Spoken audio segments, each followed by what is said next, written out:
À la base, le terrain était familial, effectivement. On l'a séparé il y a environ 2 ans en arrière pour en faire 3 parcelles.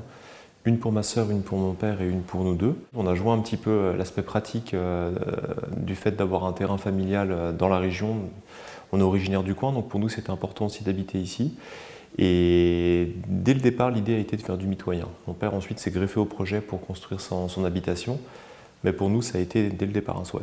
Pour nous, l'idée ça a été de créer un espace tout à fait ouvert dans lequel on aurait le moins possible d'obstacles. Alors bien entendu, pour des raisons techniques, 100% ouvert, c'est assez compliqué. Donc on a préféré concentrer la partie habitation sur le bas, principalement, et la partie nuit qui serait que sur le haut. Donc ça a été vraiment une envie et un but de ne pas avoir de chambre en bas, pour avoir un bel espace ouvert, grand, contemporain, dans lequel on se sente bien.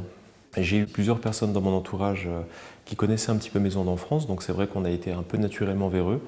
Et on a tout de suite aimé la démarche avec laquelle on a été accueillis, c'est-à-dire une vraie écoute déjà de la part des gens qui nous ont accueillis, une vraie écoute, une sensibilité aussi à ce qu'on souhaitait faire. On avait des idées qui étaient quand même relativement arrêtées et on nous a vraiment aidés aussi à pouvoir développer ce projet de façon naturelle et sympathique. Oui, en fait, on avait tous les deux nos envies individuellement.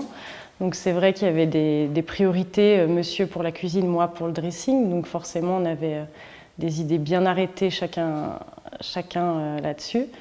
Et voilà, et ça a été possible avec nos idées à nous et l'acceptation de Maisons d'Enfance par rapport au plan. Donc ouais, on a pu avoir tous les deux notre rêve et construire la maison après tout autour.